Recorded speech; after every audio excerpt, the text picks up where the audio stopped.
Selamat datang di podcast Tiga Malam Kelam.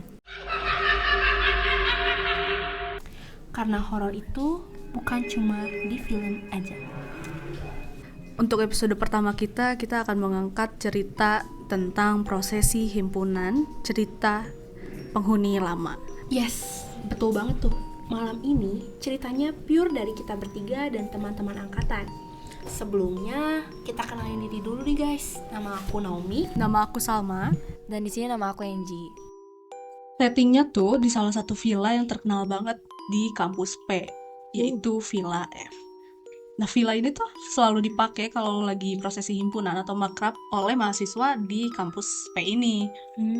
Kalian pasti tahu banget lah vibes tegangnya kayak apa kan kalau lagi prosesi himpunan kayak gitu. Betul banget, yang namanya lagi kaderisasi tuh kan gak mungkin ya kalau kita gak ada atensi teman-teman. Nah ceritanya tuh waktu itu kan lagi di puncak prosesi ya guys. Terus di sini aku, Salma, dan Naomi tuh ditemenin lah sama salah satu teteh alumni kita. Nah di sini tuh posisinya kita duduk di ruang tengah si villa itu. Pokoknya villa itu megah banget lah. Tapi kita nggak bisa nyebutin namanya ya, jadi kita samarkan aja dengan Villa F. Nah lalu di sini kita tuh diangkat ke ruang tengah gara-gara waktu proses itu kita lebih milih untuk membantu temen yang nangis posisinya. Dan akhirnya kita nggak beres lah prosesinya. Tapi di situ ada kejadian aneh. Semua udah turun ke lapangan bawah. Udah masuk jam klimaksnya acara nih guys. Tinggal kita berempat doang di ruang tengah yang jelas sepi banget. Terus datang salah satu alumni cowok kita, nemenin kita ngobrol, kasih support soal kekeluargaan atau materi himpunan. Nah, pas alumni cowok ini balik lagi ke lapangan, suasana tuh langsung beda gitu loh guys, karena posisinya kita cuma berempat doang di villa sebesar itu. Bener banget. Nah, kita lanjut ngobrol santai gitu kan. Posisinya kita tuh duduk di dekat area dapur. Tiba-tiba Apa tuh? Kayak ada ngegedar-gedar tuh. Apa tuh? Keras banget ya. Kita berempat langsung nge-freeze. Kayak shock banget gitu loh.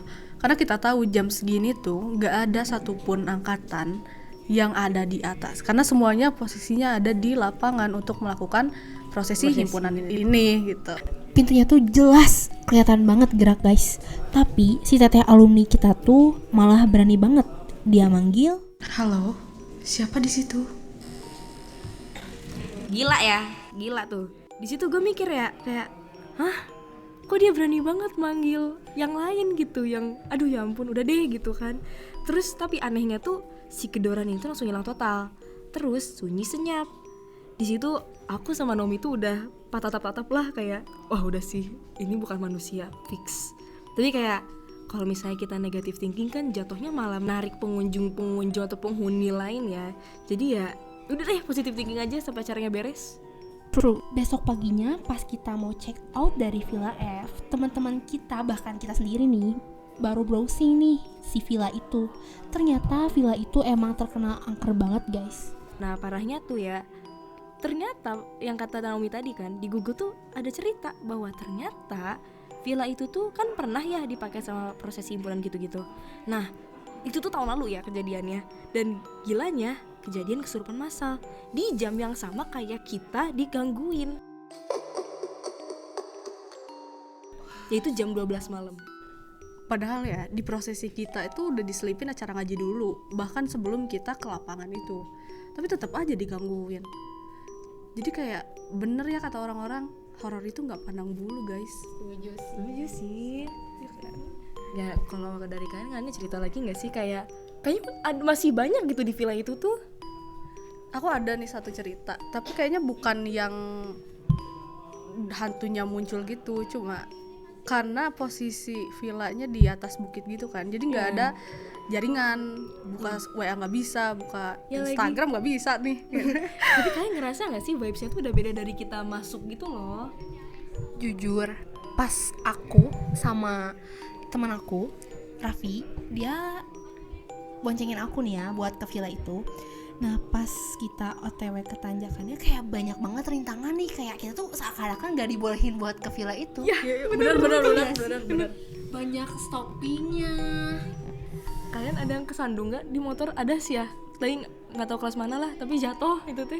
Untungnya aku enggak sih, soalnya aku nyuruh orang yang aku bonceng untuk turun dan jalan sendiri aja. Gila sih. Kok malah yang lucu-lucu sih. Oh iya. Jadi pas malam-malam itu entah kenapa jaringannya tuh malah bagus banget. Nah, Apa tuh? untungnya tuh aku kebangun kan, jadi kayak aku scroll TikTok dulu aja gitu. Nah, posisinya tuh semua orang tidur dan aku sambil ngecas tuh di pojokan gitu kan guys.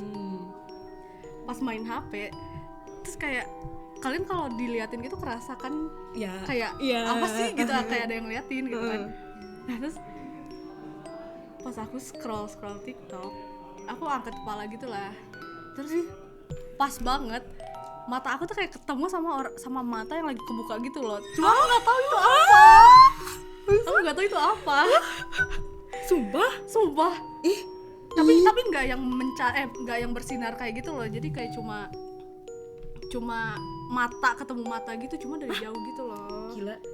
Kayak depan gordennya. Kamu duduknya di mana sih? Aku Kan waktu itu- kasur. Terus aku nggak di kasur. Iya, di pinggir sebelahnya kasur. kan? Iya, aku di Yang pinggir deket kasur. jendela. Iya, terus berarti arah pandangnya ke yang deket WC, yang deket kaca besar itu loh. Gila. Terus? Ya, aku tetap scroll TikTok aja sih. Parahnya lagi nih ya guys, karena aku sama temanku dia tuh kurang suka nih vibes yang ada di kamar. Entah kenapa kalian milih stay di kamar. Aku sama temanku milih buat tidur di depan pintu. Oh, yang di kursi itu ya? Kursi sofa. Sumpah, kalian tidur di luar? Kita tidur di luar.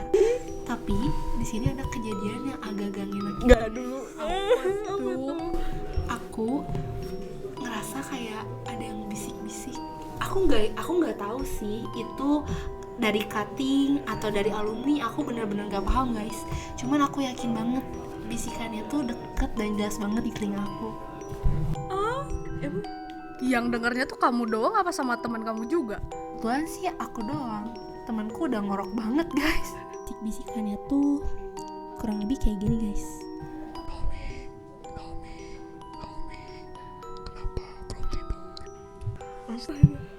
Tapi itu serem banget sih, kayak bayangin di villa sebesar itu terus ada yang bisik-bisik di dekat telinga kalian. Tapi kalian ngerasa nggak sih bahwa dari awal tahu tempat villanya tuh di situ tuh kayak ya nggak setuju aja gitu, kayak boleh ganti nggak sih kayak dari awal, atau kalian malah biasa-biasa aja pas tahu ternyata di villa itu? Karena sebelumnya aku nggak searching dulu ya ini villa F tuh di mana dan bentuknya kayak apa, jadi aku kayak oh ya udah mungkin tempatnya layak aja buat kita kan. Layak. Terus pas datang tuh nggak salah nih, sebenarnya interiornya bagus ya, cuma kayak terlalu kosong dan terlalu sepi aja gitu loh, jadi makin bikin takut gitu loh. Ya sih. Dari Nomi gimana tanggapan? Menurut aku sih ya aku sama aja kayak Salma. Aku gak expect lebih ya, karena kita juga gak dikasih tahu apapun. Maksudnya acara himpunan dari kampus P harusnya udah terjamin dong. Aduh gimana ya? Gimana ya? Tapi kalau nggak ada surat gimana? Ribet banget ya. Kayaknya itu lebih horor ya dibanding kejadian kita ini. Jujur ya. Oke, udah dulu lah tuh ya tentang horor kampus P ini. Kita akan lanjut di episode kedua. Kalian jangan kemana-kemana dan tetap ada di 3 Malam Kelam.